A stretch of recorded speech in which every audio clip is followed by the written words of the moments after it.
al debatir la reforma en materia de simplificación orgánica y desaparición de organismos autónomos, el narcosenador independiente Manlio Fabio Beltrones criticó con brutal cinismo y demagogia la propuesta, señalando que eliminar los organismos autónomos disque representaba un retroceso hacia un modelo de gobierno centralizado, similar al pasado hegemónico que limitaba la democracia y la pluralidad, pasado del que formó parte. Recordó que dichos organismos fueron supuestamente creados para garantizar transparencia, eficiencia y contrapesos, evitando abusos del poder. Falaz destacó logros históricos como la autonomía del Banco de México y el INE, que dizque fortalecieron la vida democrática. Finalmente lamentó desde sus delirios que se justificara la desaparición por un ahorro mínimo en el presupuesto, comparado con los beneficios que estas instituciones han aportado al país, concluyó su narcocantaleta. Tras oír la sarta de barrabasadas y sandeces del gato de Salinas de Gortari, la senadora Lauritsel Castillo de Morena defendió contundente la centralización de funciones en las secretarías de Estado, argumentando que los organismos autónomos habían favorecido intereses privados y debilitado empresas públicas como la CFE y Pemex. A través de gráficos y datos tajantes, acusó a organismos como la Comisión Reguladora de Energía y la Comisión Nacional de Hidrocarburos de haber otorgado permisos indiscriminados que beneficiaron al sector privado en detrimento del desarrollo nacional. Castillo afirmó contundente que estas pseudo-instituciones representaban una autonomía, pero del pueblo de México, y señaló la necesidad de recuperar el control estatal para garantizar una planificación adecuada y el bienestar general. Concluyó con una dura crítica al PRI y al PAN, acusándolos de estar alejados de los intereses populares, sentenciando su extinción. Veamos enseguida cómo el narcopolítico Don Beltrone es destruido por Lauritsel por defender a los corruptos organismos autónomos como le mandó su amo, el narcoampón Claudio X González.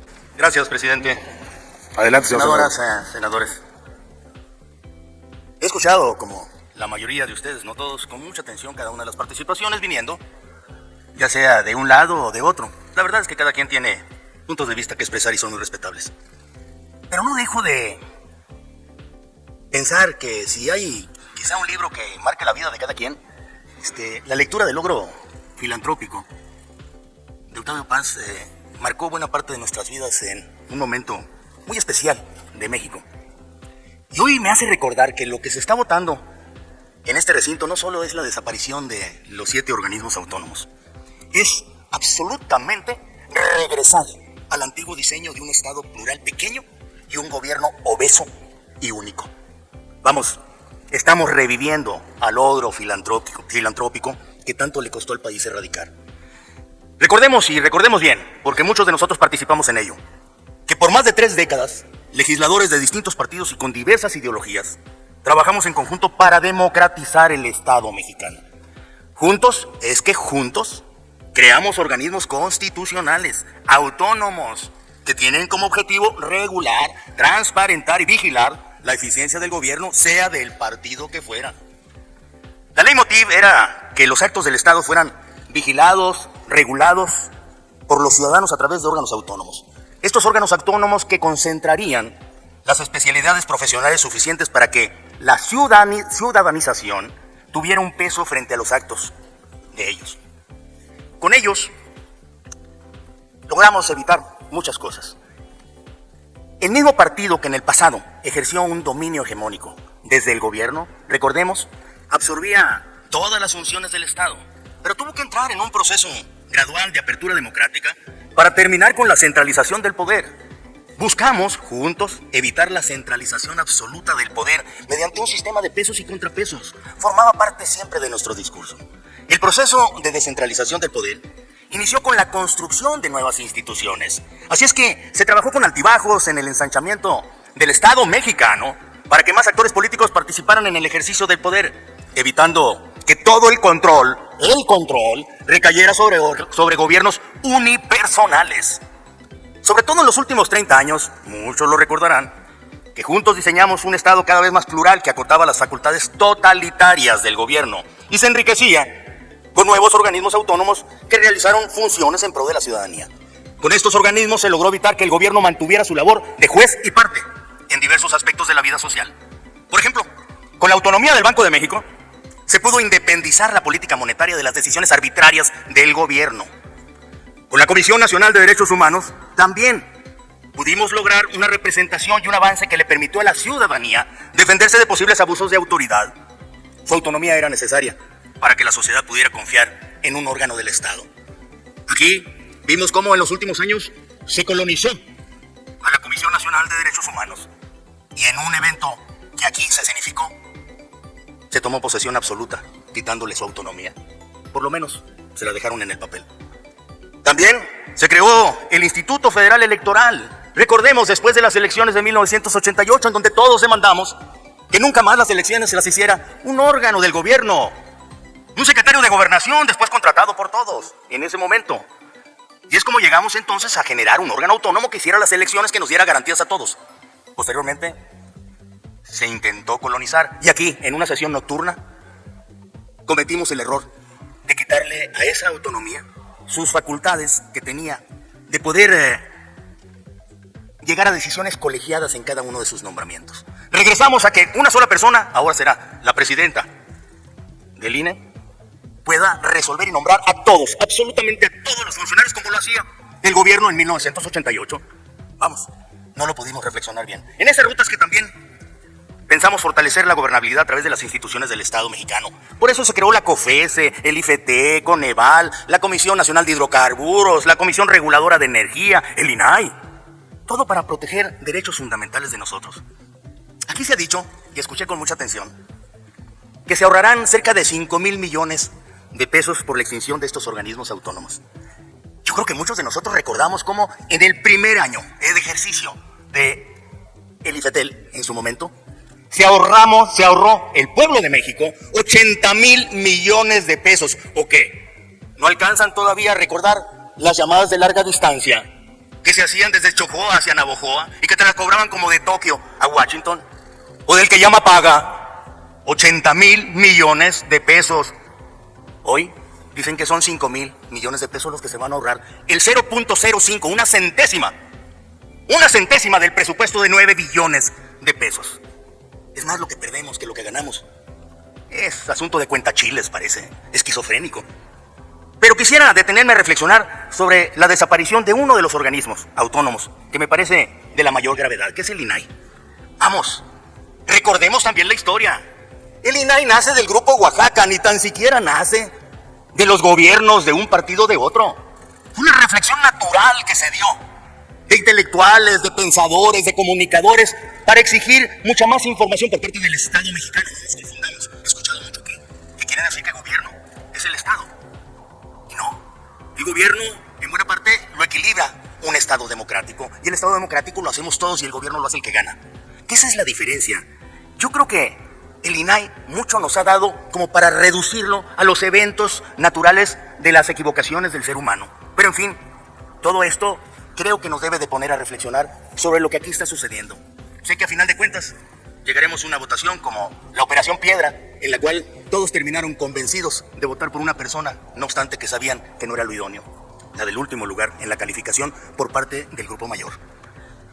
Yo creo que en los gobiernos totales, sin control del Estado, todo ente político, económico y social como los municipios, las entidades federativas, las empresas, entre otros, deben someterse a los ordenamientos del grupo que controla el poder.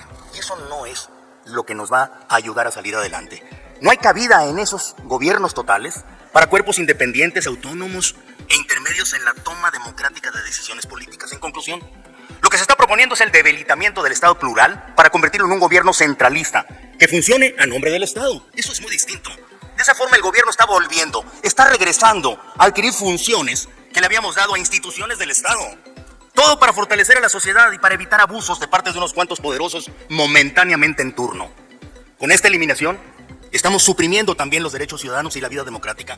Estoy seguro que ninguna república que se diga de vanguardia podría dejar de tener en su diseño de Estado este órgano constitucional que hoy estamos lastimando. Y concluyo, presidente.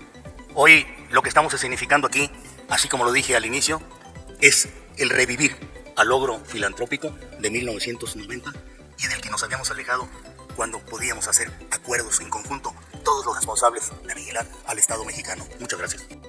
Con la venia de la presidencia, al pueblo de México, desde aquí, desde esta alta tribuna, le hablamos a la gente que nos mira, a la gente que nos escucha y a quienes votaron por nosotros, por Morena. Quiero decir que aquí pareciera que están muy preocupados por lo que llaman desaparición de estos organismos.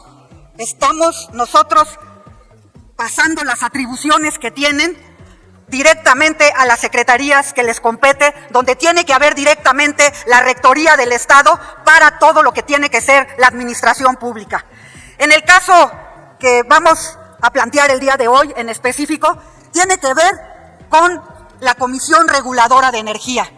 La Comisión Reguladora de Energía, como pueden ver aquí en estas gráficas, otorgó 1.247 permisos para la generación eléctrica que representaban una capacidad autorizada de 132,000 megawatts. Es decir, el 87% en específico se dieron para la iniciativa privada, mientras que en el caso concreto de la Comisión Federal de Electricidad, exclusivamente se le dio el 13%. Debieron de haber estado preocupados en su momento de lo que querían, la desaparición de la Comisión Federal de Electricidad. Pero ahí apoyaron todo este proceso de desmantelamiento del Estado para otorgar todos los permisos sin ninguna regulación, sin ninguna planificación al mejor postor. Quiero decirles que durante mucho tiempo se le llamó a esta comisión eufemísticamente la Comisión Regaladora de Energía, porque repartía los permisos como si fueran volantes de propaganda de campaña. Pero ahora sí, supuestamente están preocupados por ello. Sin embargo, quiero decirles que con este otorgamiento de permisos, lo que se otorgó también fue un caos para el país. Que con esta falta de planeación lo que hicieron fue darles estos permisos a quienes tenían los recursos y a quienes querían hacer negocio, sin importar que hubiera la energía eléctrica que se necesitaba para nuestro país, para los rincones más pobres de la patria.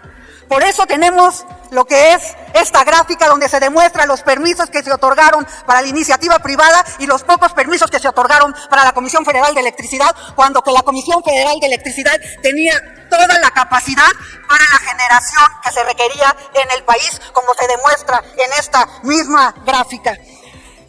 Ante esta situación, una de las cuestiones que se hicieron por parte del presidente Andrés Manuel López Obrador fue emitir un acuerdo de política de confiabilidad, seguridad, continuidad y calidad del sistema eléctrico nacional.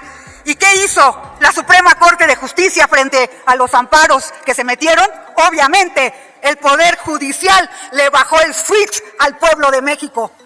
Con esto se demuestra que esta supuesta autonomía de la que hablan era una autonomía, pero del pueblo de México. En el caso de la Comisión Nacional de Hidrocarburos es exactamente lo mismo. Se dieron 110 contratos para la privatización, prometieron que iban a tener 3 millones de barriles de petróleo diario, que iban a generar millones de empleos. ¿Y qué fue lo que sucedió? Un fracaso. En la actualidad, de esos 110 contratos, solamente hay 3 contratos que funcionan, y estos 3 contratos solamente producen 40,000 barriles de petróleo, es decir, el 1% de lo que se comprometieron, mientras que Pemex produce 1.8 millones de barriles de petróleo diario.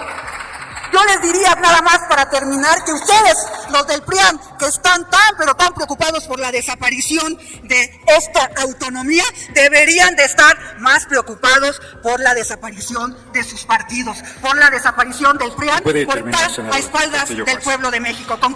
Simplemente concluyo con lo que es una frase importante que dice, parafraseando un dicho popular: si ves las barbas del PRD cortar, pongan las suyas a remojar. Muchas gracias. Dale en me gusta, suscríbete, activa la campanita y compártelo para que más gente lo vea.